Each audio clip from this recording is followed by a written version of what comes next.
Hi friends, എല്ലാവർക്കും infinity YouTube ചാനലിലേക്ക് സ്വാഗതം. അപ്പോൾ ഇന്ന് നമ്മൾ നിവർത്തന പ്രക്ഷോഭത്തെക്കുറിച്ചിട്ടാണ് നോക്കാൻ പോകുന്നത്. നമ്മുടെ തിരുവിതാംകൂറിലെ രാഷ്ട്രീയ മുന്നേറ്റങ്ങൾ എടുക്കുമ്പോൾ വളരെ ഇമ്പോർട്ടൻ്റ് ആയിട്ടുള്ള ഒന്നാണ് നിവർത്തന പ്രക്ഷോഭം അല്ലെങ്കിൽ അബ്സ്റ്റൻഷൻ മൂവ്മെൻറ്റ്. തിരുവിതാംകൂറിൽ സാമുദായിക സംവരണത്തിന് വേണ്ടിയും ഭരണപരിഷ്കാരങ്ങൾക്കെതിരെയും നടന്നിട്ടുള്ള ഒരു സമരമാണ് നിവർത്തന പ്രക്ഷോഭം. 1932 ഈ ഒരു സമരം നടന്നത്. ഈ പ്രക്ഷോഭം പ്രധാനമായിട്ടും നയിച്ചത് ഈഴവ, ക്രിസ്ത്യൻ, മുസ്ലിം സമുദായങ്ങൾ ഒരുമിച്ചിട്ടാണ്. ന്യൂനപക്ഷങ്ങൾക്ക് സംവരണം ലഭിക്കുന്നതിന് ഈ ഒരു പ്രക്ഷോഭം കാരണമായിട്ടുണ്ട്. ഹിസ്റ്റോറിക്കലായിട്ട് എങ്ങനെയാണ് ഈ ഒരു പ്രക്ഷോഭത്തിലേക്ക് എത്തിയതെന്ന് നമുക്ക് ഡീറ്റെയിൽ ആയിട്ട് നോക്കാം. ശ്രീചിത്ര തിരുനാൾ മഹാരാജാവായിരുന്ന സമയത്ത് നമ്മുടെ ശ്രീമൂലം അസംബ്ലിയെ 1931 രണ്ടായിട്ട് ഡിവൈഡ് ചെയ്യും.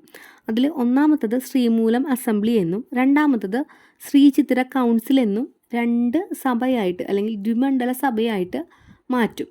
അങ്ങനെ ഈ ശ്രീമൂലം അസംബ്ലിയിൽ 10 ഉദ്യോഗസ്ഥന്മാരുൾപ്പെടെ 72 അംഗങ്ങളും ശ്രീചിത്ര കൗൺസിലിൽ 37 അംഗങ്ങളുമാണ് ഉണ്ടായിരുന്നത്. ദിവാനായിരുന്നു ഈ രണ്ട് സഭകളുടെയും സ്ഥിര അധ്യക്ഷൻ. അപ്പോൾ ഇതിലേക്ക് തിരഞ്ഞെടുക്കപ്പെടാനുള്ള അവകാശം എന്ന് പറയുന്നത് കരം, തീരുവ, ബിരുദം, ഉയർന്ന പെൻഷൻ എന്നിവയുടെയൊക്കെ അടിസ്ഥാനത്തിലായിരുന്നു. അപ്പോൾ ഇതിലേക്ക് ഈ പറയുന്ന ഈഴവ, മുസ്ലിം അതുപോലെ തന്നെ ക്രിസ്ത്യൻ സമുദായങ്ങൾക്ക് പ്രാതിനിധ്യം വളരെ കുറവായിരുന്നു. ന്യായമായ പ്രാതിനിധ്യത്തിന് വേണ്ടി പോരാടാനായിട്ട് ഈഴവ, ക്രിസ്ത്യൻ, മുസ്ലിം പ്രതിനിധികളൊക്കെ തീരുമാനിച്ചു.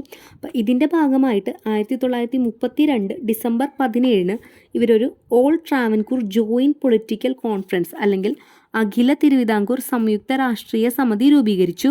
ഇതിൽ C Kesavan, T M. Varghese, N V. Joseph, P K. Kunju എന്നിങ്ങനെയുള്ളവരായിരുന്നു ഈ ഒരു രാഷ്ട്രീയ സമിതിക്ക് നേതൃത്വം കൊടുത്തത്. നിവർത്തനം അല്ലെങ്കിൽ ബഹിഷ്കരണം എന്നാണ് ആ വാക്കിൻ്റെ അർത്ഥം. ഈ നിവർത്തനം എന്ന് പറയുന്ന ഈ പ്രയോഗം ആദ്യമായിട്ട് നടത്തിയത് ആ സമയത്തെ പ്രമുഖ ചിന്തകനും അധ്യാപകനുമായിരുന്ന I.C. ചാക്കോ ആയിരുന്നു. കൂടാതെ ഈ നിവർത്തന പ്രക്ഷോഭത്തിൻ്റെ മുഖപത്രമായിരുന്നത് കേരള കേസരിയാണ്. നിവർത്തന പ്രക്ഷോഭത്തിൻ്റെ ജിഹ എന്നൊക്കെ അറിയപ്പെട്ടിരുന്ന പത്രവും ഈ കേരള കേസരി തന്നെയാണ്. തിരുവിതാംകൂറിൽ നിവർത്തന പ്രക്ഷോഭവുമായി ബന്ധപ്പെട്ട് ഒരുപാട് കാര്യങ്ങൾ അരങ്ങേറിയിട്ടുണ്ടായിരുന്നു. അതിൽ ഏറ്റവും പ്രധാനപ്പെട്ടതാണ് 1935 ജൂൺ 7 സി കേശവൻ നടത്തിയ കോഴഞ്ചേരി പ്രസംഗം. അപ്പോൾ ഈ കോഴഞ്ചേരി പ്രസംഗത്തിൻ്റെ ഭാഗമായിട്ട് രാജ്യദ്രോഹ കുറ്റം ആരോപിച്ചിട്ട് നമ്മുടെ സി കേശവനെ 2 വർഷത്തേക്ക് അറസ്റ്റ് ചെയ്ത് ജയിലിലിടും. അങ്ങനെ ജയിൽ മോചിതനായി 2 വർഷത്തിന് ശേഷം സി കേശവൻ എത്തുമ്പോൾ അദ്ദേഹത്തിനൊരു സ്വീകരണം കൊടുത്തിട്ടുണ്ടായിരുന്നു.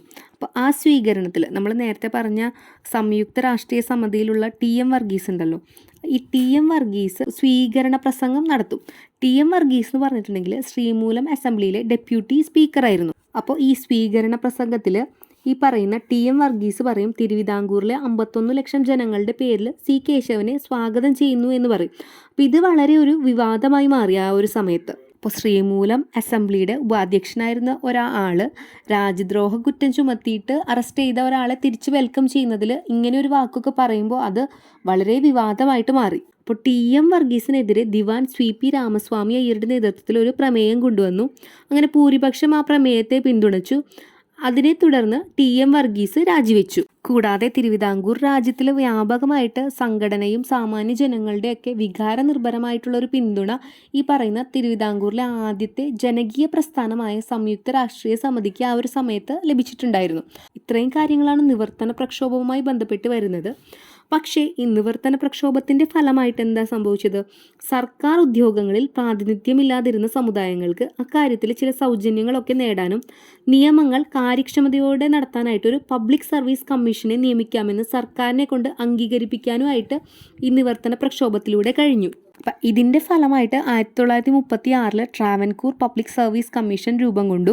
പിന്നീട് 1956 കേരളം ഒരു സംസ്ഥാനമായിട്ട് രൂപീകൃതമായപ്പോൾ ഈ ട്രാവൻകൂർ പബ്ലിക് സർവീസ് കമ്മീഷനാണ് കേരള PSC ആയിട്ട് മാറിയത്. ട്രാവൻകൂർ പബ്ലിക് സർവീസ് കമ്മീഷൻ്റെ ആദ്യത്തെ കമ്മീഷണർ എന്ന് പറയുന്നത് G.D. നോക്സ് ആണ്. ഇത്രയും കാര്യങ്ങളാണ് നമ്മുടെ നിവർത്തന പ്രക്ഷോഭവുമായി ബന്ധപ്പെട്ട് വരുന്നത്. അപ്പോൾ ഇതെല്ലാവർക്കും മനസ്സിലായെന്ന് വിചാരിക്കുന്നു. താങ്ക്